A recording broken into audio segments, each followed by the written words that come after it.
actually who we are is something that's right here.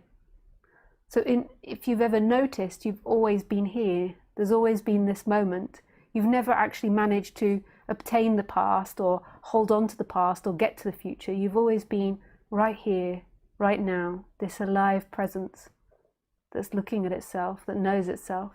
And in that, images have appeared of your past and of your future, giving the appearance that you're coming from the past and going to the future.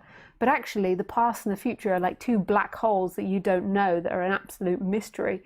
You're always on the verge of the precipice. You're never actually like descending into anything. You're always in mystery. You don't know what's coming. It's just our mind plays tricks on us. So, like, let's look at the way our mind works. So let's look at the way that we know movement. So the movement of my arm, for example. So what's happening in that movement is there's lots of images appearing that's giving us movement. So we know that it's up here because we remember that it was down here. So we remember it's there, we remember it's there, we remember it's there. So remember its previous position. But that memory is happening so quickly that's piecing together all of this. Like our memory. If you had no memory, if you were like a fish that forgets every 6 seconds, it's like it's got to there, it's forgotten it. Maybe there's an animal that forgets even quicker, so then it's like the past has disappeared even quicker.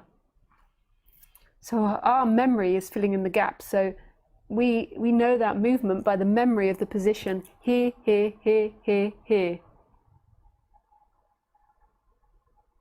So you could say that our memory is happening and piecing everything together really quickly, like our brain is giving the appearance of all this movement.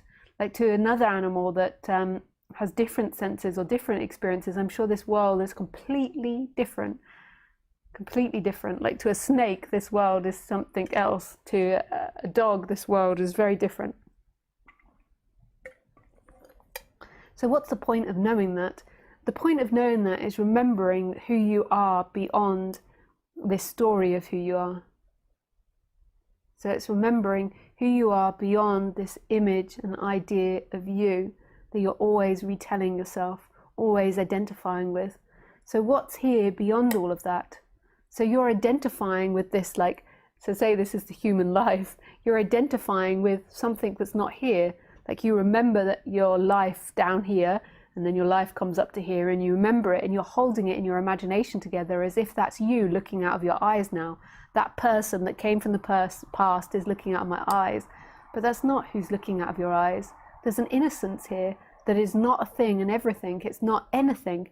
It's not thought, it's not image, it's not experience, it's not memory, it's not anything. But yeah, it is everything. It knows everything. So it is everything that's appearing. So it's nothing and everything. So, and your essence is conscious of itself. It knows this is happening. And even though my words are disappearing and your mind is making sense of it, there's something else happening here, which is really quite magical and mysterious and wonderful.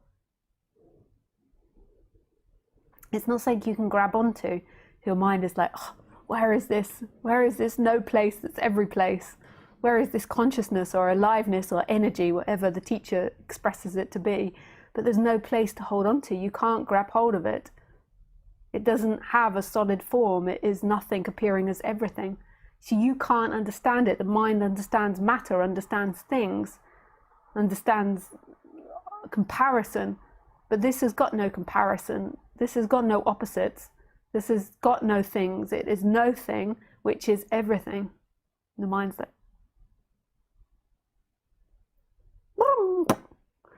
it looks desperately for something. So actually in this moment, who am I speaking to?